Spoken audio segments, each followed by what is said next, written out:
சரி, just assume பண்ணுங்களேன். நம்ம கவர்மெண்ட்டுக்கு ஒரு எய்ம் இருக்கு. ஸ்கூலுக்கு போற எல்லா குழந்தைகளுக்கும் சாப்பாடு போடலாம். மிட் டே மீல். அதுக்கு என்ன பண்றாங்க? ஒரு ஸ்கீம் போடுறாங்க. மிட் டே மீல் ஸ்கீம் 1995.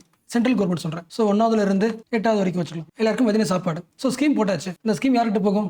IAS officers. அவங்க என்ன பண்ணுவாங்க? பிளான் பண்ணுவாங்க. எல்லா ஸ்கூல்லையும் சாப்பாடு எவ்வளோ போகணும், எவ்வளோ அமௌண்ட் பிளான் பண்ணி கொடுத்துருவாங்க. பட் ரியலாவே அந்த ஸ்கூலுக்குள்ள கிச்சன் ரூம்ல ஒர்க் பண்ணி அந்த ஃபுட்டை குக் பண்றாங்களே, அவங்க தானே ரியல் ஒர்க்கர்ஸ். அதாவது ஒரு வில்லேஜ்ல இருக்கிற ஒரு குழந்தைக்கு சாப்பாடு கிடைக்குதுன்னா அதை ரியலா பண்றது யாரு? இந்த ஒர்க்கர் தானே. But what is the reality? இந்த ஒர்க்கருக்கான ரைட்ஸே கிடையாது. என்ன சிம்பிளா சொல்லணும்னா, இந்த ஒர்க்கரை கவர்மெண்ட் எம்ப்ளாயா கூட மதிக்கிறது கிடையாது. ஸோ அவங்கள பத்தி பேசுற ஆர்டிகல் தான் இன்னைக்கான article. The scheme based workers the struggle for an identity. So இப்போ பேச போற எல்லா பாயிண்ட்ஸுமே இந்த ஆர்டிகல் கொடுத்த பாயிண்ட்ஸ். ஸோ இப்போ ஒரு ஒர்க்கர் பார்த்தோம்ல, அந்த ஒர்க்கருக்கு என்ன பேரு? மிட் டே மீல் ஒர்க்கர். இந்தியா முழுக்க இந்த பசங்களுக்கு 1வது இருந்து 8வது வரைக்கும் சாப்பாடு செஞ்சு போடுறதுக்கு ஒர்க் பண்றாங்களே 25 லட்சம் பேர் இருக்காங்க. ஒர்க்கர்ஸ், அந்த மிட் டே மீல் ஸ்கீம் வழியா வந்த ஒர்க்கர்ஸ். அது இதே வேலையை இன்னொருத்தவங்க பண்றாங்களே, ஸ்கூலுக்கு போறதுக்கு முன்னாடி ப்ரீ ஸ்கூல் போவாங்களே, அங்கன்வாடி ஒர்க்கர்ஸ். அவங்களுக்கு உங்களுக்கு தெரியும்ல, இன்டகிரேட்டட் சைல்டு டெவலப்மெண்ட் ஸ்கீம் ஒரு ஸ்கீம் இருக்கு. அந்த ஸ்கீமோட மெயின் எய்ம் என்ன? அந்த ஸ்கூல் ஸ்டார்ட் பண்றதுக்கு முன்னாடி இருக்கிற குழந்தைகள், 3 வயசு குழந்தைங்க, அப்புறம் அவங்க அம்மா, அதாவது லாக்டேட்டிங் மதர், இவங்களோட நியூட்ரிஷனை ஹெல்த்தை பாத்துக்கிறதுக்கான ஒரு ஒர்க்கர். அவங்களோட நியூட்ரிஷன் இம்ப்ரூவ் பண்றதுக்கு, அந்த குழந்தைங்களுக்கு சாப்பாடு போறதுக்கு அங்கன்வாடி ஒர்க்கர். ஸோ இந்தியா முழுக்க 13 லட்சம் பேர் இருக்காங்க. அண்ட் இந்த ஒர்க்கருக்கு ஹெல்ப் பண்றதுக்கு அங்கன்வாடி ஹெல்பர்ஸ் 9 லட்சம் பேர் இருக்காங்க. அண்ட் இது கூடவே ஒவ்வொரு வில்லேஜ்ல ஒவ்வொரு பெண்களும், ஃபார் எக்ஸாம்பிள், நீ எப்போ வேக்சின் பண்ணணும், நீ கன்சீவ் ஆயிட்டியா, எப்படி ரெஜிஸ்டர் பண்ணணும், அயன் டேப்லெட் எங்க வாங்கணும், டெலிவரி எப்போ பண்ணணும், இந்த எல்லா இன்ஃபர்மேஷனும் எல்லாம் ஹெல்ப் பண்றது யாரு? ஆஷா ஒர்க்கர்ஸா? ஆஷா மீன்ஸ் சோஷியல் ஹெல்த் ஆக்டிவிஸ்டா. ஒவ்வொரு வில்லேஜ் இருக்காங்களா, இந்த ஆஷா ஒர்க்கர்ஸ் மட்டும் எந்த ஸ்கீம்ல வராங்க? நேஷனல் ரூரல் ஹெல்த் மிஷனா. ஸோ அந்த மிஷன் வழியாக எல்லா வில்லேஜ்லுமே ASHA workers, social health activist. So இவங்க ஒரு 10 லட்சம். ஸோ மிட் டே மீல்ல 25 லட்சம், ஐசிடிஎஸ் வழியா அங்கன்வாடி ஒர்க்கர்ஸ் 13 லட்சம், ஹெல்பர்ஸ் 9 லட்சம், ஆஷா 10 லட்சம். ஸோ டோட்டலா சொல்லணும்னா ஒரு 60 லட்சம் ஒர்க்கர்ஸ். இந்த ஒர்க்கர்ஸ் மோஸ்ட்லி யாரா இருப்பாங்க? ஆல்மோஸ்ட் உமன் தான். ரொம்ப சிம்பிளா சொல்லணும்னா, இந்தியாவில் இருக்கிற ஒவ்வொரு வில்லேஜும் ஹெல்த்தியா இருக்குன்னா அது காரணம் யாரு? இந்த 60 லேக் உமன் ஒர்க்கர்ஸ் தானே. இவங்க தானே ரியல் பேக் போன். ஒரு கிளிக் பண்ண முடியல. இந்தியாவில் vaccination success, immunisation programme success. இந்தியாவில் அடலசன்ட் கேர்ள் கிட்ட மென்ஸ்ட்ரல் ஹைஜீன் நல்லா இருக்கு, குழந்தைங்க அயன் டெஃபிஷியன்சி இல்லாம இருக்காங்க அப்படி சொல்றோம்னா, the real credit goes to இவங்களுக்கு தானே. But what is the real issue? இந்த 60 லட்சம் ஒர்க்கர்ஸை அவங்களோட ஒர்க்கை கவர்மெண்ட் ஒர்க்கா பார்க்க மாட்டேங்கிறாங்க, கவர்மெண்ட்லாம் பார்க்க மாட்டேங்கிறாங்க. அவங்க ஜஸ்ட் ஒரு ஸ்கீம் ஒர்க்கர்ஸ், ஒரு ஸ்கீம் வழியா ஆள் எடுத்தோம், அவ்வளவுதான். என்னவா கன்சிடர் பண்ணல இவங்கள? ஒரு ஃபுல் கவர்மெண்ட் எம்ப்ளாயியா கன்சிடர் பண்ணல. இவங்களுக்கு பேர் 2 தான், ஒன்னு ஸ்கீம் ஒர்க்கர்ஸ், இல்லைன்னா வாலண்டியர்ஸ். யோசிக்க முடியுதா? கவர்மெண்ட் எம்ப்ளாயின்னு சொன்னதுக்கு அப்புறம் என்ன ஆயிடும்? அவங்க சேலரி அதிகமா இருக்கும், மினிமம் பே ஸ்ட்ராங்கா இருக்கும், பென்ஷன் இருக்கும், நிறைய விஷயங்கள் இருக்கும்ல. இது எல்லாமே உங்களுக்கு மறுக்கப்படுது. என்ன ரீசன்? ஃபார் எக்ஸாம்பிள், ஒரு ஐஏஎஸ் ஆஃபீஸருக்கு மட்டும் சம்பளம் எப்படி கரெக்டா கிடைக்குது?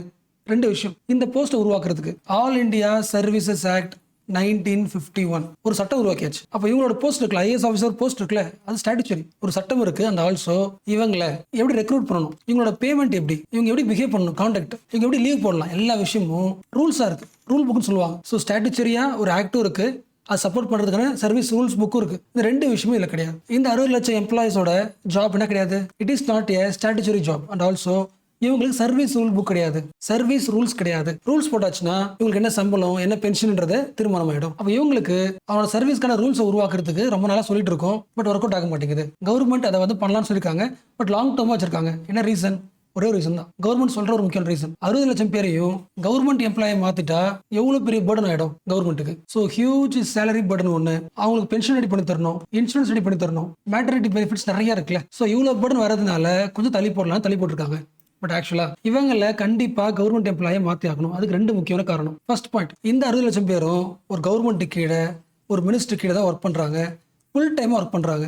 அவங்கள கவர்மெண்ட் ஆஃபீஸர்ஸும் மானிட்டர் பண்றாங்க. அப்போ ஒரு மினிஸ்டர் கீழே ஃபுல் டைம் ஒர்க் பண்றவங்க கண்டிப்பா எல்லாம் வருவாங்க, கவர்மெண்ட் எம்ப்ளாய் தான் வந்தாகணும். இது ஒரு ரீசன். அண்ட் செகண்ட் முக்கியமான பாயிண்ட், இந்த 60 லட்சம் பேரை கவர்மெண்ட் எம்ப்ளாயை மாத்தலனா ஃபியூச்சர் என்ன ஆகலாம்? இந்த எல்லா ஸ்கீமுக்கும் சாப்பாடு செய்யறதுக்கு, ஹாஸ்பிட்டல் போறதுக்கு, இது எல்லாமே கான்ட்ராக்டா மாறிடும், பிரைவேட் கான்ட்ராக்டா மாறிடும். அப்ப இந்த பப்ளிக் சப்ளை என்ன ஆயிடும்? கட் ஆயிடும். அப்ப இந்த பப்ளிக் சர்வீஸ் கண்டினியூ ஆகணும்னா, லாங் டேர்மா எல்லா வில்லேஜும் ஹெல்த்தியா இருக்கணும்னா, கண்டிப்பா இந்த 60 லட்சம் பேரை என்ன பண்ணணும்? கவர்மெண்ட் எம்ப்ளாயை மாத்தணும். நீங்க next year women's day celebrate பண்றீங்கன்னா அதுக்கு ரியல் மீனிங் இந்த 60 லட்சம் பெண்களை கவர்மெண்ட் எம்ப்ளாயை மாத்துறது தான் ரியல் செலிப்ரேஷன். அண்ட் இன்னொரு முக்கியமான பாயிண்ட், இவங்க எல்லாரையும் கவர்மெண்ட் எம்ப்ளாயை மாத்தணும்னு பேசுறோம்ல, இந்த ஐடியா, இந்த பாயிண்ட் புதிய பாயிண்ட் கிடையாது. ஆல்மோஸ்ட் எல்லா லேபர் யூனியனும் பேசியிருக்காங்க. சென்ட்ரல் லெவல்ல இருக்கிற எல்லா யூனியன்ஸ், ஏஐடியூசி, பிஎம்எஸ், சிஐடியு, இவங்க எல்லாரும் சேர்ந்து இந்தியன் லேபர் கான்ஃபரன்ஸ், அந்த கான்ஃபரன்ஸ்லயுமே இந்த பாயிண்ட் முன் வச்சிருக்காங்க. சோ எல்லா லேபர் சேர்ந்து சொன்னதுக்கு அப்புறமும் கவர்மெண்ட் என்ன பண்ணல, இன்னும் நெசசரி ஆக்ஷன் எடுக்கல. சோ லேபர் யூனியன் சப்போர்ட் உங்களுக்கு இருக்கு, first point. And second point, இந்தியாவோட கோர்ட் ரீசன்ட் டைம்ல ப்ராக்ரஸிவான பாயிண்ட் சொல்லியிருக்கு. 2024 குஜராத்தோட ஹைகோர்ட் அங்கன்வாடி ஒர்க்கர்ஸ் இவங்க ஒரு முக்கியமான கவர்மெண்ட் ஸ்டாஃப்ஸ். இந்தியாவில் இருக்கிற எல்லா முக்கியமான ஸ்கீம்ஸையும் ஒர்க் பண்றாங்க. பட் இவங்களோட சம்பளம் வந்து கிளாஸ் 3, கிளாஸ் 4 இந்த கிளாஸ்ல இருக்கிற எம்ப்ளாயிஸோட சம்பளத்தோட சேலரி விட கம்மியா இருக்கு. அப்போ இவங்களை வந்து வாலண்டியர்ல இருந்து சேலரிடு ஸ்டாஃபா இம்ப்ரூவ் பண்ணணும். யார் சொன்ன பாயிண்ட்? ஹைகோர்ட் சொன்ன point. So labour union support பண்ணுது, ஜுடிஷியரி சப்போர்ட் பண்ணுது, but government is still delaying. ஆக்சுவலா பார்த்தா அந்த ஃபர்ஸ்ட் பாயிண்ட் பேசணும்ல, உமன்ஸ் டேவோட ரியல் செலிப்ரேஷனா இருக்குன்னு பார்த்தோம்ல. பட் ரியாலிட்டியில இது அவனோட ரைட்ஸ் தானே. எஸ், கொஞ்சம் விஷயம் பாருங்களேன். கோவிட் டைம்ல இந்த 60 லட்சம் பெண்களும் ஸ்ட்ரைக் பண்ணி தானே என்ன இருக்கும். ஸோ பேண்டமிக் டைம்ல கோவிட் வாரியரா இருந்தவங்க இவங்க. ஸோ ஃபியூச்சர்ல இன்னொரு பெரிய பேண்டமிக் வரலாம். அந்த டைம்ல இந்தியாவில் வில்லேஜ்ல கிரவுண்ட் லெவல்ல ஸ்ட்ராங்கா இருக்கணும்னா இவங்களை கவர்மெண்ட் எம்ப்ளாய் மாற்ற வேண்டியது அவசியம்.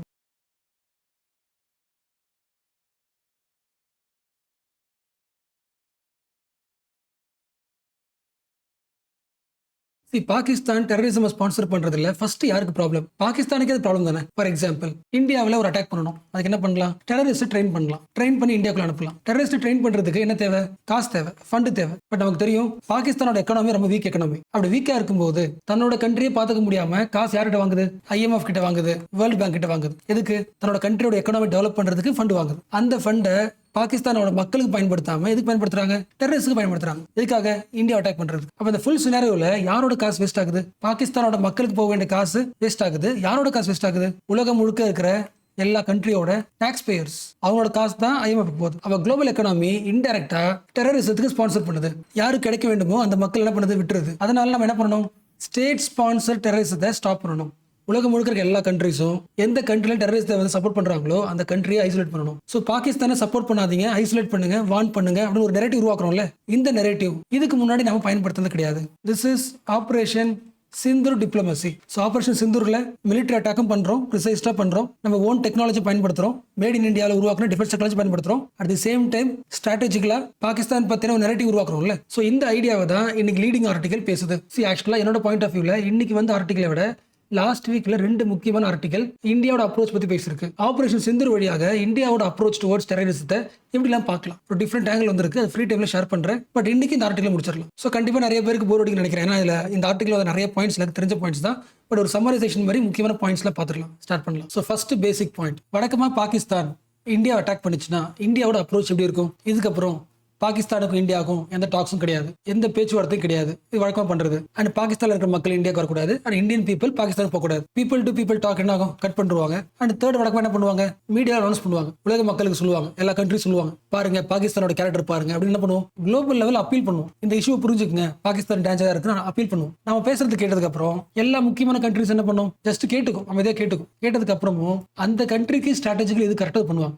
ஃபார் எக்ஸாம்பிள், சைனாவா இருந்துச்சுன்னா பாகிஸ்தானுக்கு சைலண்டா சப்போர்ட் பண்ணுவாங்க. யூஎஸ் என்ன பண்ணும்? இந்தியாவுக்கு நான் பெரிய செக் யாரு? பாகிஸ்தான் தான். ஸோ இன்டெரக்டா சப்போர்ட் பண்ணும். இது வழக்கமான topic. So this is the normal response, usual response. ஒருவேளை இந்தியா அந்த நார்மல் ரெஸ்பான்ஸை தவிர்த்து ஓவர் ரியாக்ட் பண்ணிச்சுன்னா பாகிஸ்தான் என்ன சொல்லும்? 2 பாயிண்ட் சொல்லும். அந்த இன்சிடென்ட்கான காரணம் யாரு? டெரரிஸ்ட். ஸோ அந்த டெரரிஸ்ட் குரூப்புக்கு பாகிஸ்தானே விக்டிம் தான், நாங்க சப்போர்ட் பண்ணல. ஃபர்ஸ்ட் பாயிண்ட் சொல்லுமா? ஒருவேளை அதுக்கு மேல இந்தியா ஓவர் ரியாக்ட் பண்ணிச்சுன்னா எங்க கிட்ட நியூக்ளியர் வெப்பன் இருக்கு, அப்ப இந்தியா எங்களை அட்டாக் பண்ணிச்சுன்னா அது நியூக்ளியர் வர மாறலாம். இந்த பாயிண்ட் சொன்ன உடனே என்ன ஆகும்? உலகம் முழுக்க எல்லா கண்ட்ரீஸும் பேனிக் ஆயிடுவாங்களா? இல்ல 2 கண்ட்ரீஸும் சண்டை போடுறது நிறுத்துங்க, தேவையில்லைன்னு சொல்லி ஸ்டாப் பண்ணுவோம். This is the usual cycle between India Pakistan. But India இந்த அப்ரோச்சை எப்போ சேஞ்ச் பண்ண ஆரம்பிச்சது? 3 பாயிண்ட் சொல்லலாம், கன்க்ளூட் பண்ணலாம். ஸோ இந்தியாவோட அப்ரோச் எப்போ மாற ஆரம்பிச்சது? 2016. ஆஸ் யூஷுவல் பாகிஸ்தான் என்ன பண்றாங்க? அட்டாக் பண்றாங்க. எந்த பகுதியில்? இந்தியாவில் உரி. 2016 பாகிஸ்தான் இந்தியா அட்டாக் பண்ணும்போது, உரி பிளேஸ் அட்டாக் பண்ணும்போது இந்தியா என்ன பண்ணுச்சு? இந்தியா வழக்கமான அப்ரோச் பண்ணல, தைரியமா லைன் ஆஃப் கண்ட்ரோல் கிராஸ் பண்ணி பாகிஸ்தான் ஆக்குபை பண்ண காஷ்மீர் பகுதியில் நம்ம இந்தியன் ஃபோர்ஸஸ் போய் அட்டாக் பண்ணாங்க. சர்ஜிக்கல் ஸ்ட்ரைக்னு படிச்சோம் அவருக்கா. ஸோ முதல் முறையாக இந்தியா குளோபல் அப்பீல்லாம் பண்ணல, டைரக்டா ரிப்பீட் அட்டாக் பண்றாங்க ஃபர்ஸ்ட். அடுத்து 2019 இந்த அட்டாக் பண்ணதுக்கு அப்புறமும் பாகிஸ்தான் என்ன பண்றாங்க? இந்தியாவோட புல்வாமா பகுதி அட்டாக் பண்றாங்களா? இப்போ இந்தியா என்ன பண்ணுது? இன்னும் கொஞ்சம் ஃபோர்ஸ்ஃபுல்லா first line of control cross பண்ணி பாகிஸ்தான் ஆக்குபை பண்ண காஷ்மீர் தான் அட்டாக் பண்ணும். இப்போ பாகிஸ்தானுக்குள்ளேயே போயாச்சு. உள்ள போய் என்ன பண்றோம்? ஏர் ஸ்ட்ரைக்கா, பாலகோட் ஏர் ஸ்ட்ரைக்கா. அந்த 2016 2019 அதோட அட்வான்ஸ்மெண்ட் தான் 2025 ஆபரேஷன் சிந்தூர். அப்ப லாஸ்ட் 3 ஈவெண்ட்ஸ்ல இந்தியாவோட ஃபேஸ் என்ன இருக்கு? மாறி இருக்குல்ல. ரொம்ப சிம்பிளா என்ன சொல்லலாம்? நீங்க என்ன அடிச்சீங்கன்னா நம்ம என்ன பண்ணுவோம்? திருப்பி அட்டாக் பண்ணுவோம். ஸோ இந்தியாவுடைய இந்த நியூ பாலிசி, நியூ டாக்டரின் ரொம்ப தெளிவா இப்போ தெரிஞ்சது இந்த ஆபரேஷன் சிந்தூரில் தெரிஞ்சு போச்சு. What is the conclusion? India வந்து பாகிஸ்தானோட நியூக்ளியர் வார் ஸ்டார்ட் பண்றோம் அப்படின்ற பிளஃப் என்ன பண்ணல, அக்செப்ட் பண்ணல. So this is the India's new normal towards the terrorism. So இங்க நியூ நார்மல் என்ன அர்த்தம், ரெண்டு விஷயம். ஃபர்ஸ்ட் டிட்டரன்ஸா, அதாவது உங்களுக்கு தெரியும் அப்படின்னு சொல்றேன், எனிமி நம்மள அட்டாக் பண்றாங்கன்னா இதுக்கப்புறம் அட்டாக் பண்ணவே கூடாது அப்படின்ற பயம் வரும். அந்த மாதிரி ஏதாவது பண்ணணும். ஆபரேஷன் சிந்துரா டிட்டரன்ஸ், அதான் ஃபர்ஸ்ட் எய்ம். ரெண்டாவது, நம்ம அட்டாக் பண்றோட நேச்சர் இருக்குல்ல, அந்த நேச்சர் என்ன பண்ணக்கூடாது, ஒரு பெரிய வாரா மாறக்கூடாது, ஸ்ட்ராட்டஜிக்கலா இருக்கணும். ஃபார் எக்ஸாம்பிள், பாகிஸ்தான்ல டெரரிஸ்ட் தான் அட்டாக் பண்ணிருக்காங்கன்னா நம்ம என்ன பண்ணலாம், டெரரிஸ்ட் பிளேஸை மட்டும் அட்டாக் பண்ணுவோம். ஸோ நாங்கள் பாகிஸ்தானோட மிலிட்டரி ஃபோர்ஸ் அட்டாக் பண்ணல, சிவிலியன் மக்களை அட்டாக் பண்ணல, சாமானிய மக்களை அட்டாக் பண்ணல. ஸோ டிட்டரன்ஸ் வித் ரிஸ்ட்ரைண்ட், அதான பிரச்சனையை பெருசாக்கல, எஸ்கலேட் பண்ணல. பட் பாகிஸ்தான் என்ன பண்ணுச்சு, ட்ரோன் அட்டாக் பண்ணுச்சுல. அண்ட் உங்களுக்கு தெரியும் இந்தியா என்ன பண்ணுச்சு, கம்ப்ளீட்டா அதை ஃபைல் பண்ணிடுச்சு. ஸோ பாகிஸ்தான்ல இருந்து வந்த ட்ரோனு மிசைல்ஸ் எல்லாத்தையுமே காலி பண்ணிட்டு இந்தியா சும்மா இல்ல, அடுத்து என்ன பண்ணுது, இன்னும் கொஞ்சம் டீப்பா பாகிஸ்தான் ஆக்குபைட் காஷ்மீரை தாண்டி பாகிஸ்தான் பகுதியோட சில முக்கியமான பிளேஸ் அட்டாக் பண்ணுது. பாகிஸ்தானோட 11 முக்கியமான மிலிட்டரி பேஸ் அட்டாக் பண்ணுச்சு நமக்கு தெரியும். ஸோ அட்டாக் பண்ண உடனே பாகிஸ்தான் என்ன பண்ணிட்டாங்க, இல்ல வார் தேவையில்லை, சீஸ் ஃபயர் ஸ்டாப் பண்ணிக்கலாம் சொன்ன உடனே இந்தியா என்ன பண்ணிடுச்சு, 1 ஹவர்ல ceasefire. So this is the new normal. So இப்போ ஹெட்டிங் படிங்களா, இந்தியாஸ் நியூ நார்மல் டீகன்ஸ்ட்ரக்டட். ஆக்சுவலா இப்போ பேசின எல்லா பாயிண்ட்ஸுமே நமக்கு தெரிஞ்ச பாயிண்ட் தான், ஒரு சம்மரைசேஷன் மாதிரி இருந்திருக்கும். பட் புதுசாக லேர்ன் பண்ணிக்கணும்னா சில டேர்ம்ஸ் இருக்கு. For example, first keyword offensive doctrine. ரொம்ப சிம்பிளா சொல்லணும்னா, இதுக்கப்புறம் இந்தியாவை யார் அட்டாக் பண்ணாங்கன்னா இந்தியா என்ன பண்ணும், யார் அட்டாக் பண்ணாங்களோ அவங்கள அட்டாக் பண்ணுவோம். அண்ட் ஆல்சோ அட்டாக் பண்ண தூண்டாங்கல்ல, ஐடியா கொடுத்துருப்பாங்களே, ஹெல்ப் பண்ணிருப்பாங்களே, அவங்களே அட்டாக் பண்ணும். ரொம்ப சிம்பிளா சொல்லணும்னா, India will punish both the hands and minds of the terrorism. கல்ல தூக்கி போட்ட கையும் அட்டாக் பண்ணணும், தூக்கி போட சொன்ன மைண்டையும் அட்டாக் பண்ணணும். ஸோ நான் ஸ்டேட் ஆக்டரையும் அட்டாக் பண்ணணும், அது ஹெல்ப்ஃபுல்லா இருந்த ஸ்டேட் ஆக்டர்ஸையும் அட்டாக் பண்ணணும். அஃபென்சிவ் டாக்ட்ரின், அஃபென்சிவ் டிட்டரன்ஸ், ரெண்டு பேரும் அட்டாக் பண்ணும்போது தான் பயம் வரும். So offensive deterrence. ஸோ இதுக்கப்புறம் ஒரு ஸ்டேட், அதாவது ஒரு கண்ட்ரி வந்து டெரரிஸ்ட் குரூப் பின்னாடி நின்றுக்கிட்டு வாரை ஸ்டார்ட் பண்ண முடியாது, நான் ஸ்டேட் ஆக்டர்ஸ்க்கு பின்னாடி ஒழிச்சிக்க முடியாது, அவங்களும் அட்டாக் பண்ணுவோம். அண்ட் ஆல்சோ அட்டாக் பண்ண முடிவு பண்ணிட்டா அட்டாக் எப்படி இருக்கும், ப்ரிசைஸ்டாக இருக்கும். எந்த இடத்த அட்டாக் பண்ணுமோ கரெக்டாக அட்டாக் பண்ணுவோம். இது ஒன்று ப்ரிசைஸ்ட். அண்ட் ஆல்சோ இண்டிஜினஸ், நம்ம யூஸ் பண்ணுற வெப்பன்ஸில் கண்டிப்பாக இந்தியன்ஸ் உருவாக்குற வெப்பன்ஸும் இருக்கும். So made in India defence technology பயன்படுத்துவோம். ஸோ இதுக்கப்புறம் என்ன பண்ணி ஆகணும், இந்தியாவோட army must collaborate with the Indian industries. இண்டஸ்ட்ரீஸும் ஆர்மி கொலாபரேட் பண்ணி ஒர்க் பண்ணணும். ஆர்ம்டு ஃபோர்ஸஸ்க்கு என்ன தேவையோ அதுக்கேற்ற இண்டஸ்ட்ரீஸ் இந்தியாவில் வரணும். என்ன ரீசன், ஒரு அட்டாக் நடக்குதுன்னா எப்பொழுதுமே ஃபாரின் கண்ட்ரியோட சப்போர்ட் வாங்குறது ரொம்ப கஷ்டம். சில கண்ட்ரிஸ் என்ன பண்ணும், சப்போர்ட் பண்ணும், சில கண்ட்ரி சப்போர்ட் பண்ணாது. அப்போ நாம தான் என்ன பண்ணி ஆகணும், நம்ம அட்டாக்கை ப்ரிசைஸ்டாக பண்ணணும், இண்டிஜினஸாக பண்ணணும், அண்ட் ஆல்சோ ஸ்ட்ராட்டஜிக்காக பண்ணணும். வாட் இஸ் ஸ்ட்ராட்டஜிக், பாகிஸ்தான் டெரரிஸ்ட்டை ஸ்டாப் பண்ணாத வரைக்கும் no talks, no trade. So this is the new normal face of India. மூணே வார்த்தையில் ப்ரெசிஷன், இண்டிஜினஸ் அண்ட் ஸ்ட்ராட்டஜிக். ஆக்சுவலாக இந்த ஆங்கிள் தான் பார்க்கணும் அவசியம் கிடையாது. ஒவ்வொரு ஆர்டிகளும் ஆப்ரேஷன் சிந்தூரை பார்க்குற விதம் டிஃப்ரெண்டாக மாறி இருக்கு. இது ஒரு பெர்ஸ்பெக்டிவ். நீங்கள் என்ன பண்ணணும்னா எல்லா ஆர்டிகளையும் படிக்கணும். எல்லா ஆர்டிகளும் சம்மரைசேஷன் எடுத்துக்கிட்டு உங்களுக்கு வந்து கொஸ்டின் என்னவோ அந்த சிச்சுவேஷனுக்கு, அந்த கண்டெக்ஸ்ட்டுக்கு எந்த கீவேர்டை பயன்படுத்தணுமோ அதை பயன்படுத்தி சம்மரைஸ் பண்ணலாம். நான் ஆல்ரெடி சொன்ன மாதிரி இந்த ஆர்டிகளை விட இன்னும் சில முக்கியமான ஆர்டிகல்ஸ் இருக்கு. லாஸ்ட் வீக்ல வந்திருக்கு, நான் ஃப்ரீ டைம்ல அதை ஷேர் பண்ணுறேன். அது most important.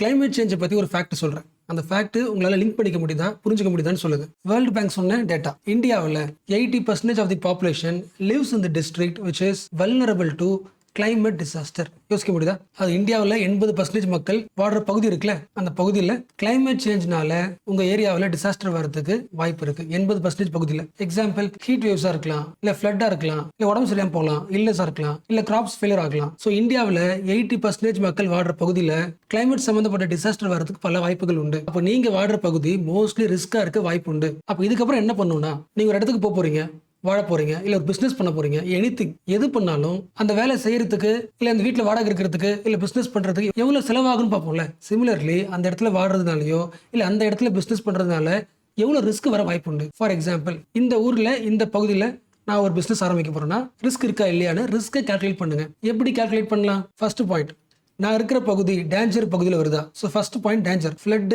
Heat wave, anything வரதுக்கு சான்ஸ் இருக்கா, அந்த பகுதியில் வந்திருக்கா, வரப்போதா, டேஞ்சர். அந்த ஊரில் வந்துருச்சுன்னா எந்த பகுதியில் அதிகமாக வரும், எந்த பகுதி வச்சுக்கலாம், எந்த மக்களுக்கு அதிகமான பாதிப்பு ஏற்படும். உங்களுக்கு புரியுதா, அந்த டேஞ்சர் அதிகமாக எக்ஸ்போஸ் ஆக போகிறது யாரு, எக்ஸ்போஷர். அதையும் பார்த்துருங்க. உங்கள் இடத்துக்கு வருமா எக்ஸ்போஷர். மூணாவது, அப்படி வந்துருச்சுன்னா அதை தாங்குற அளவுக்கு, கோப்ப பண்ணுற அளவுக்கு உங்ககிட்ட கெப்பாசிட்டி இருக்கா.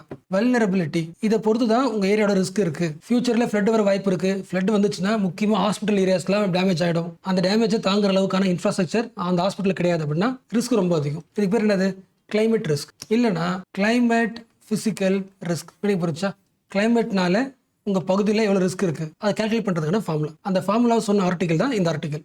அந்த பேரோட ஹெட்டிங் தெரியுதா, இங்கே போட்டுருப்பாரு, க்ரோவிங் கிளைமேட் ஃபிசிக்கல் ரிஸ்க். மேலே போட்டுருக்கல CPR. எல்லாருமே இதுக்கப்புறம் you have to evaluate and predict the climate physical risk. அப்போ உங்கள் ஏரியாவில் நீங்கள் வாடுற பகுதியில் கிளைமேட் பிசிக்கல் ரிஸ்க் ரொம்ப அதிகமாக இருக்குன்னா நீங்கள் என்ன பண்ணி ஆகணும், அதுக்கான அடாப்டேஷன் ஸ்ட்ராட்டஜிஸ் ஒர்க் அவுட் பண்ணி ஆகணும். நம்ம ஆல்ரெடி பார்த்துருக்கோம், அகைன் சொல்கிறேன். இந்த கிளைமேட் டிசாஸ்டர்ல இருந்து மனிதர்களை காப்பாற்றுறதுக்கு 2 வேலை பண்ணுறோம். ஒன்று, கிளைமேட் சேஞ்ச் ஆகுதுல்ல, மாறுதுல்ல, அதை குறைக்கலாம். எப்படி குறைக்கலாம்? கார்பன் டை ஆக்சைடை எமிட் பண்ண வேணாம், கிரீன் ஹவுஸ் கேஸ் எமிஷனை குறைக்கலாம், ரெனியூவல் எனர்ஜியை அதிகமாக உருவாக்கலாம். என்ன பண்றோம்? கிளைமேட் சேஞ்ச் நடக்குது, அதை வராமல் தடுக்க ட்ரை பண்றோம். அதுக்கு பேர் என்ன? மிட்டிகேஷன். உலகம் முழுக்க எல்லா கண்ட்ரிஸும் பெரிய நிறுவனங்களும் இந்த மிட்டிகேஷனுக்கு தான் ஃபண்ட் தராங்க. எந்த ப்ராசஸ்லாம் ஹியூமன் பீயிங்ஸ் கிளைமேட் சேஞ்ச் உருவாக்குறாங்களோ, ஃபார் எக்ஸாம்பிள் இண்டஸ்ட்ரி வழியா கார்பன் டை ஆக்சைடு எமிட் ஆகுது, அப்போ அங்கே என்ன கொண்டு வரலாம்? கார்பன் டை ஆக்சைடு எமிட் ஆகாத மாதிரி ஒரு விஷயத்தை கொண்டு வரலாம். மிட்டிகேட் பண்ணிட்டு இருக்கும். அந்த மிட்டிகேட் பண்றதுக்கு டெக்னாலஜி அப்டேஷன், அதுக்கான ஃபண்டு ஒர்க் அவுட் ஆகிட்டு இருக்கு.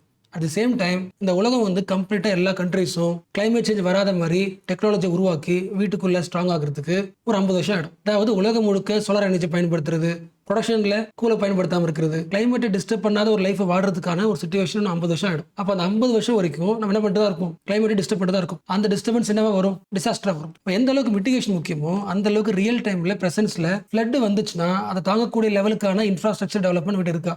அவ்வளோ ஸ்ட்ராங்காக இருக்கியா? அதுக்கு பேர் என்ன? அடாப்டேஷன். அந்த டிசாஸ்டர் தாங்கிக்கிற அளவுக்கு உங்ககிட்ட வசதிகள் இருக்கா? அதுக்கு என்ன பண்ணிருக்க?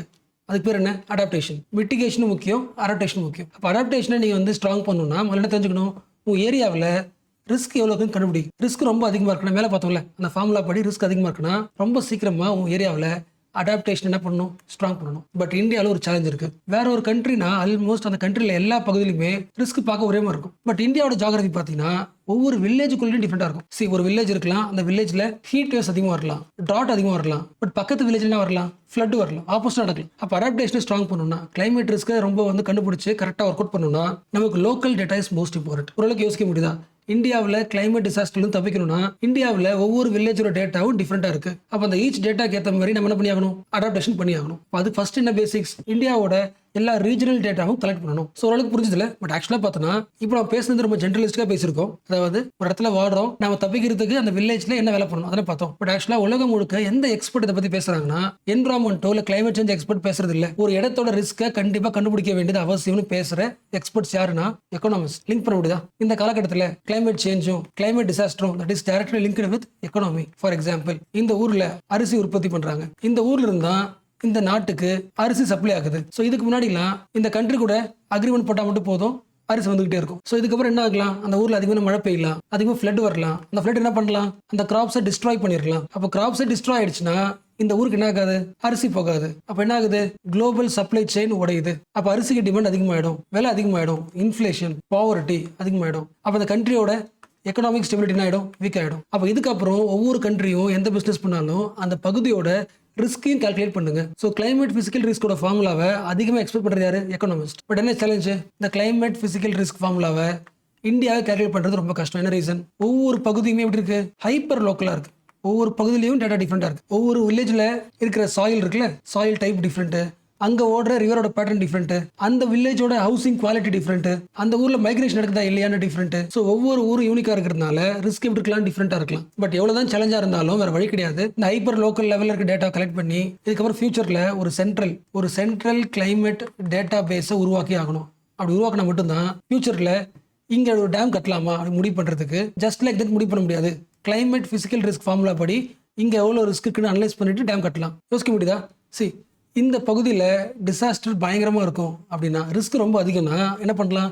இந்த பகுதியில் மட்டும் டேமை கட்டுறத அடாப்டேஷன் மெக்கானிசம் செம ஸ்ட்ராங்காக இருக்கலாம். யோசிக்க முடியுதா? ஒரு நார்மல் இடத்துல டேம் கட்டுறதுக்கும் ரிஸ்க் அதிகமாக இருக்கிற இடத்துல டேம் கட்டுறது டிஃப்ரெண்ட் இருக்குல்ல. அப்போ அதை கண்டுபிடிச்சிட்டா நம்ம அடாப்டேஷன் லெவல் என்ன பண்ணலாம்? ஸ்ட்ராங் பண்ணலாம். இது யாரோட எய்ம்? இது பாரிஸ் அக்ரிமெண்ட்டோட மிகப்பெரிய எய்ம். பாரிஸ் அக்ரிமெண்ட்ல ஒரு முக்கியமான ஒரு ஆர்டிகல் இருக்கு, ஆர்டிகல் 7. அது சொல்றது என்னது?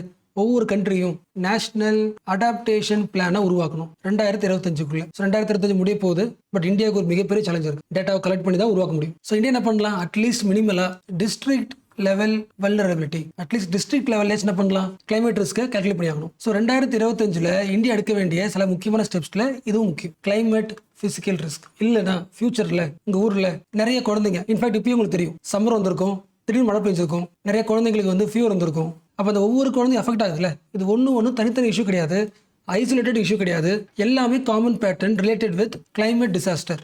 அப்போ உங்கள் ஏரியாவில் இருக்கிற ஒரு குழந்தைகளை சேஃப்கார்ட் பண்ணாலும் கூட என்ன தேவை? அடாப்டேஷன் மெக்கானிசம் தேவை. அதை ஸ்ட்ராங்காக உருவாக்குறதுக்கு உங்கள் ஏரியாவோட கிளைமேட் பிசிக்கல் ரிஸ்க்கை கேல்குலேட் பண்ணி ஆகணும். ஸோ நெக்ஸ்ட் ஃப்ரண்ட் பேஜ் போகலாம். ஸோ ஃப்ரண்ட் பேஜில் எடுத்த உடனே நமக்கு யூஸ்வலாக தெரிஞ்ச சிந்தூர் டிப்ளமசி ஆல்மோஸ்ட் எல்லாருக்கும் தெரிஞ்ச பாயிண்ட் தான். இன்னும் சிம்பிளிஃபை பண்ணலாம். ஸோ பகல்காம் அட்டாக்கு பதிலடி கொடுத்தாச்சு. பட் அது மட்டும் பத்தாது. இதுக்கு பின்னாடி இருக்கிற யாரு? பாகிஸ்தான். ஸோ பாகிஸ்தானை எக்ஸ்போஸ் பண்ணணும். எல்லா நாடுகளுக்கும் போயிட்டு பாகிஸ்தான் யாருன்றதை சொல்லணும். என்னன்னு சொல்லணும்? பாகிஸ்தான்றவங்க இந்தியாவோட ப்ராப்ளம் கிடையாது. They are the global thread. உலகம் முழுக்க டெரரிஸ்ட் பரவறதுக்கான ஒரு முக்கியமான இடமா பாகிஸ்தான் இருக்கு. ஸோ இதுக்கப்புறமும் பாகிஸ்தான் பண்ற இந்த பேக்ரவுண்ட் சப்போர்ட்டை நம்ம டாலரேட் பண்ணக்கூடாது. ஸோ இந்த விஷயத்த எல்லா கண்ட்ரீஸ்லயும் போய் சேர்க்கணும். இந்த நரேஷனை உருவாக்கணும். இந்த ஸ்டோரியை உருவாக்கணும். இதுக்கு பேர் என்ன? சிந்தூர் டிப்ளமசி. ஓகே, இந்த கண்டென்ட்டை உலகம் முழுக்க எல்லா நாடுகளுக்கும் கொண்டு போய் சேர்க்க போறது யாரு? ஒரு குரூப் ஃபார்ம் பண்ணலாம். இந்தியா சார்பா ஒரு குரூப். அதுல யார் இருப்பா? எல்லா பார்ட்டியோட மெம்பர்ஸ் இருப்பாங்க. All party group. All party சொல்லலாம், இல்ல மல்டி பார்ட்டி டீம்ஸ் சொல்லலாம். ஸோ இந்தியாவோட எல்லா கட்சியில இருக்கிற சில முக்கியமான எம்பிஸை ஒரு டீமா உருவாக்கி முக்கியமான ஒரு 25 கண்ட்ரீஸ்க்கு இந்த விஷயத்தை போய் சேர்க்க போறோம். அப்போ இந்த டீம்ல, இந்த குரூப்ல ஈவன் பிஜேபிக்கு அப்போஸ்டா இருக்கிற திரிணாமுல் காங்கிரஸ்ல இருந்து, சிவசேனால இருந்து, டிஎம்கேல இருந்து, ஜனதாதள இருந்து, காங்கிரஸ் பார்ட்டி எல்லாரும் சேர்ந்து ஒரு டீம் உருவாக்கி இந்தியா சார்பா 25 கண்ட்ரீஸ்க்கு போறாங்க, பேச போறாங்க. அப்ப யோசிங்களேன், 25 கண்ட்ரினா ஒரு டீம் பத்தாதுல்ல. ஸோ என்ன பண்றாங்க? நிறைய குரூப்பா பிடிக்கிறாங்க.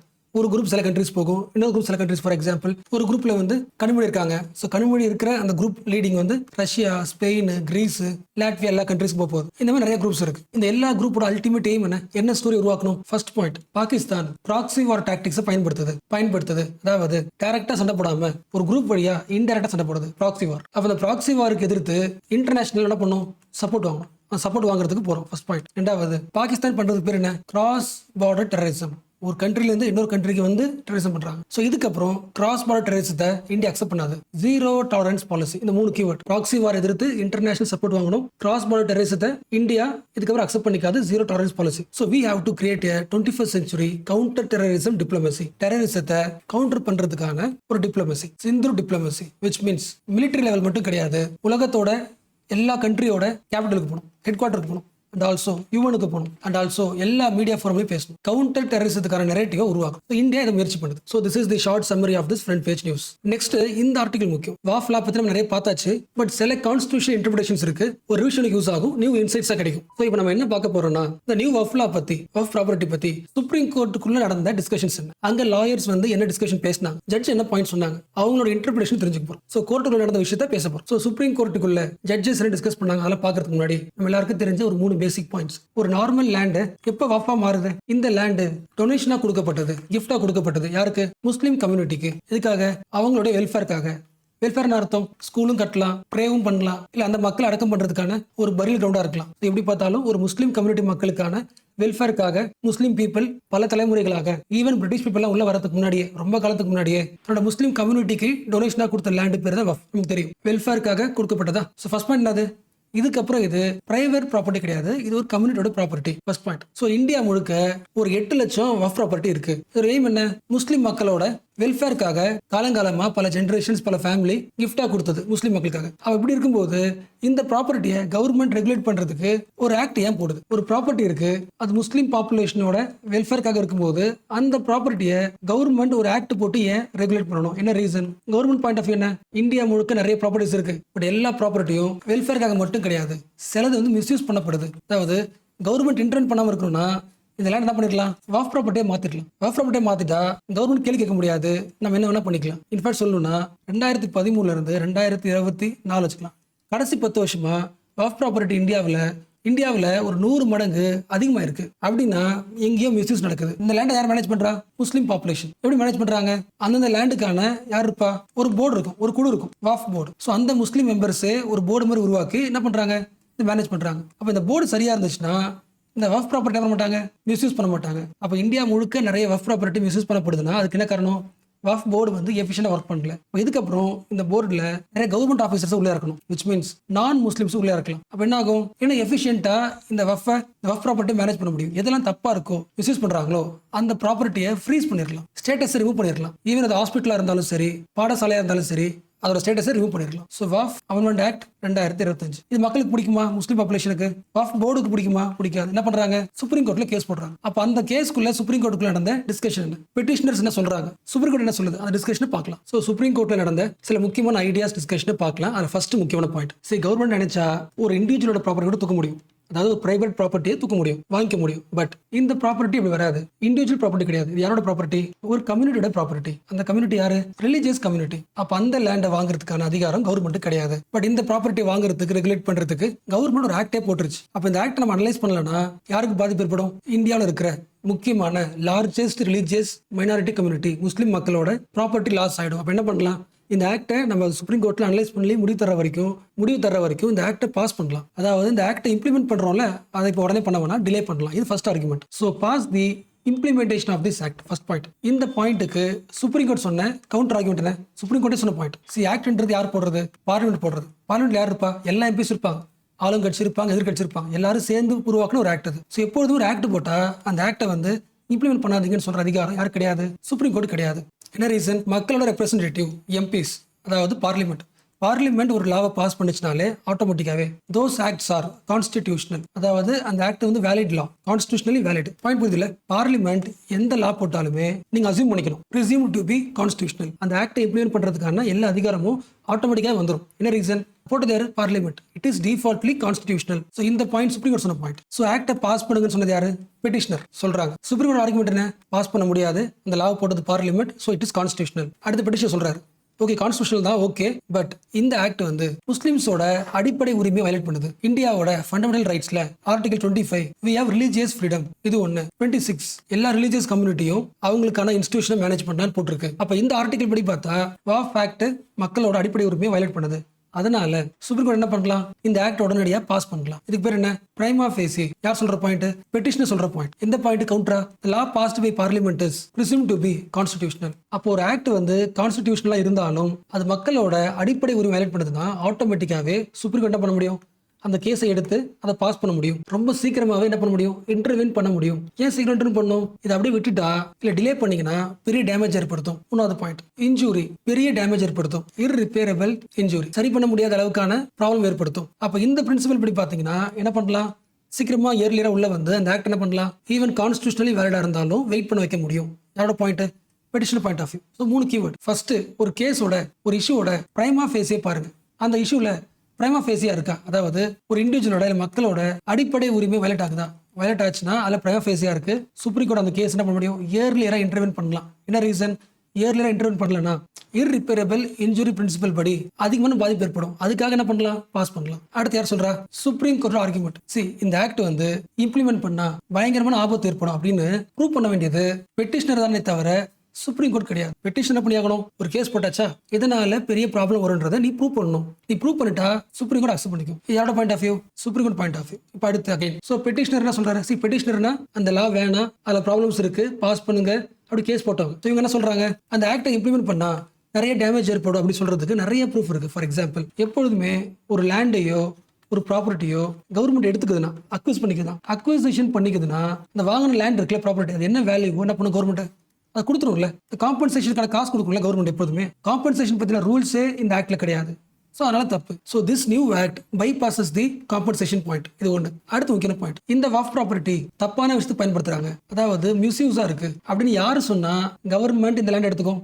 யார் வேணா சொல்லலாம். ஈவன் ஒரு இண்டிவிஜுவல் பண்ணலாம், ஒரு வஃப் ப்ராப்பர்ட்டி பத்தி இது மிஸ்யூஸா இருக்குன்னு ஆரம்பிக்க முடியும். அப்ப இந்த ரூல் வந்து ஆட்டோமேட்டிக்கா வஃப் ப்ராப்பர்ட்டி முஸ்லீம் மக்களோட ப்ராப்பர்ட்டி வீக் ஆக்குது. நாளைக்கு யாரும் என்ன பண்ணலாம்? ஈவன் ஃபார் எக்ஸாம்பிள் கவர்மெண்டோட ஒரு ஆஃபீஸர், கலெக்டர் என்ன பண்ணலாம்? அவர் ஒரு இண்டிவிஜுவலா இந்த லேண்ட் வந்து ப்ராப்ளமா இருக்கு அப்படின்னு அனௌன்ஸ்மெண்ட் பண்ணி கவர்மெண்ட் அந்த லேண்ட் எடுத்துக்க முடியும். ஸோ செக்ஷன் 3C வந்து ரொம்ப வீக்கரா இருக்கு. கவர்மெண்ட் எடுத்துக்கிறதுக்கான ஓப்பன் இன்விடேஷனா இருக்கு. அண்ட் தேர்ட் இம்பார்ட்டன்ட் பாயிண்ட், ஒருவேளை அந்த ப்ராப்பர்ட்டியை கவர்மெண்ட் வாங்கிட்டாங்கன்னா கவர்மெண்ட் அந்த லேண்டை ஒரு 3வது பார்ட்டிக்கு விற்க முடியும், லீஸ்க்கு விட முடியும். அப்போ இது வரைக்கும் ஒரு கம்யூனிட்டி ப்ராப்பர்ட்டியா இருந்த ஒரு ப்ராப்பர்ட்டி ஒரு பிரைவேட் பர்சனுக்கு விற்க முடியுது. அதனாலயும் தப்பு இது. அண்ட் 4th பாயிண்ட் நம்ம எல்லாருக்கும் தெரிஞ்சது, வஃப் ப்ராப்பர்ட்டி பாத்துக்கிறது யாரு? நம்ம ஆல்ரெடி பார்த்த வஃப் போர்டு தானே. இந்த போர்டு மெம்பர்ஸ் யாரு? முஸ்லீம் பீப்பிள். இப்போ இந்த மெம்பர்ஸ் யார் வரலாம்? நான் முஸ்லிம்ஸும் வரலாம். பட் ஹிந்துஸோட ப்ராப்பர்ட்டி, சிக்ஸோட ப்ராப்பர்ட்டி, அதுல மேனேஜ் பண்ற எல்லா போர்டுமே அந்த ரிலீஜியஸ் பீப்பிள் தான் மேனேஜ் பண்றாங்க. பட் முஸ்லீம் போர்ட்ல மட்டும் ஏன் நான் முஸ்லிம்ஸ் வரணும்? இந்த ஆக்ட் வந்து அலோவ் பண்ணுது. இதுவும் தப்பு. ஸோ ஆர்டிகல் 26 வந்து ஆட்டோமேட்டிக் என்ன ஆகுது? வயலேட் ஆகுது. அவரோட ஓன் இன்ஸ்டிடியூஷனை அவங்க மக்களே மேனேஜ் பண்ண முடியாத மாதிரி நான் முஸ்லிம்ஸ் உள்ள வராங்கன்னா that is the dilution of வஃப் ப்ராப்பர்ட்டி. ஸோ இந்த ஆக்ட் வந்து ரிலீஜியஸ் அட்டானமியை குறைக்குது. அதனாலையும் இந்த ஆக்ட் பண்ணலாம், இம்ப்ளிமெண்டேஷன் டிலே பண்ணலாம், பாஸ் பண்ணலாம். இது எல்லாத்த விட பயங்கரமான ஒரு ஸ்ட்ராட்டஜிக்கான ஒரு பாயிண்ட் இருக்கு இந்த ஆக்ட்ல. இந்த ஆக்ட் நினைச்சா வஃப் ப்ராப்பர்ட்டியை இந்தியாவோட மானுமெண்ட்ஸ் அனௌன்ஸ் பண்ண முடியும்.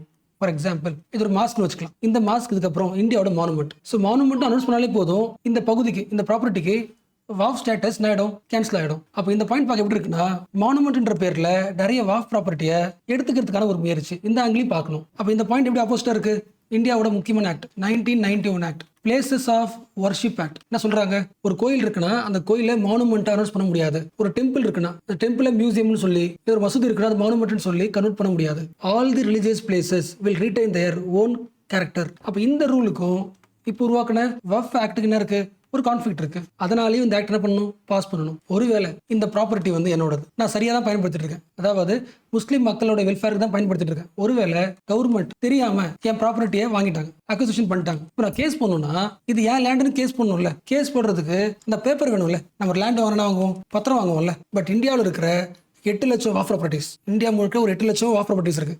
எல்லா ப்ராப்பர்ட்டிஸ்க்குமே பத்திரம் கிடையாது. என்ன ரீசன், இந்த பத்திரப்பதிவுல எப்போ வந்துச்சு, பிரிட்டிஷ் உள்ள வந்ததுக்கு அப்புறம் தான் இந்த பத்திரப்பதிவு ரெஜிஸ்ட்ரேஷன்லாம் வந்துச்சு. பட் இவங்களுக்கு முன்னாடியே, பிரிட்டிஷ் வரதுக்குலாம் முன்னாடியே இந்தியா முழுக்க 8 லட்சம் வாஃப் ப்ராப்பர்ட்டி இருக்கு. அப்ப நிறைய ப்ராப்பர்ட்டி ரெஜிஸ்ட்ரேஷன் பண்ணாமலே இருக்கு, காலங்காலமா டிரான்ஸ்ஃபர் ஆகிட்டு இருக்க தவிர பேப்பர் கிடையாது.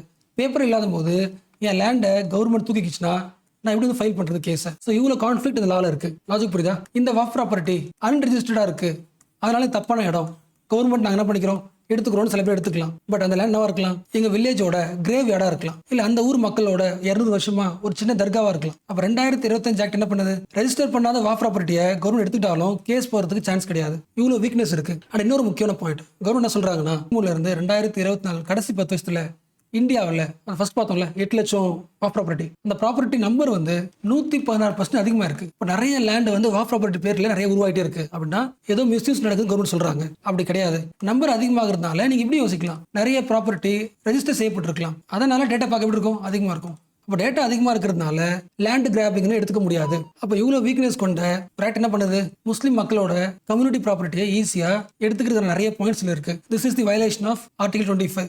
ஆர்டிகல் 25. ஸோ இந்த பாயிண்ட்ஸ் எல்லாமே சுப்ரீம் கோர்ட்ல நடந்த டிஸ்கஷன். இன்னொரு பாயிண்ட், நமக்கு தெரிஞ்ச சவுத் இந்தியாவில் எந்த ஸ்டேட்ல முஸ்லீம் நிறைய இருக்காங்க, கேரளா வச்சுக்கலாமா. ஸோ கேரளாவில இருந்து நிறைய மக்கள் பெட்டிஷன் கொடுக்காங்க இங்க சுப்ரீம் கோர்ட்ல. இந்த எல்லா பெட்டிஷனும் சேர்த்து கேரளாவோட கவர்மெண்ட் ஒரு கேஸ் ஃபைல் பண்ணிருக்கு. என்ன பண்ணிருக்கு, வாஃப் ஆக்ட் வந்து 2025 ஆக்ட் வந்து கான்ஸ்டிடியூஷனல் வேலிட் கிடையாது. அப்ப இது வரைக்கும் இந்த வாஃப் ஆக்ட் எதிர்த்து வாஃப் போர்டு இருக்காங்களே, ஆர்கனைஸ் பண்ணாங்களே, மேனேஜ் பண்றாங்களே, அந்த வாஃப் போர்டு தான் என்ன பண்ணிருக்கோம், கேஸ் போட்டிருக்கோம். இல்லை இண்டிவிஜுவல்ஸ் என்ன பண்ணிருப்பாங்க, அவங்க லேண்டை சேஃப் கார்டு பண்ணிக்கிறதுக்கு கேஸ் போட்டிருப்பாங்க. பட் இப்போ ஒரு ஸ்டேட் கவர்மெண்ட்டே அந்த கேஸை போடும்போது இது என்ன மாறிடுது, இந்த இஷ்யூ ஃபெடரல் இஷ்யூவா மாறிடுது. அதாவது எங்க ஸ்டேட்ல இருக்கிற குறிப்பிட்ட மக்களுக்கு சென்ட்ரல் கவர்மெண்ட் போட்ட ஒரு லா வந்து ஒர்க் அவுட் ஆக மாட்டேங்குது, ப்ராப்ளமா இருக்கு. இது ஒரு ஃபெடரல் இஷ்யூ மாறிடுச்சு. வஃப் act is become the federal issue. It is no longer a communal problem, it is a constitutional problem. அப்போ இதுக்கப்புறம் சுப்ரீம் கோர்ட் இந்த இஷ்யூ அனலைஸ் பண்ணும்போது மைனாரிட்டி இஷ்யூவா மட்டும் அனலைஸ் பண்ணக்கூடாது, சென்டர் ஸ்டேட் டைனமிக்ஸாகவும் இதை அனலைஸ் பண்ணணும். அண்ட் இது கூடவே கேரளா கவர்மெண்ட் சொன்ன சில பாயிண்ட்ஸ். ஜென்ரலாகவே நாங்கள் ஒரு ஃபேமிலி, நாங்கள் வந்து முஸ்லீம் மக்களோட வெல்ஃபேருக்காக லேண்டை கொடுத்தாச்சு, ப்ராப்பர்ட்டி கொடுத்தாச்சு.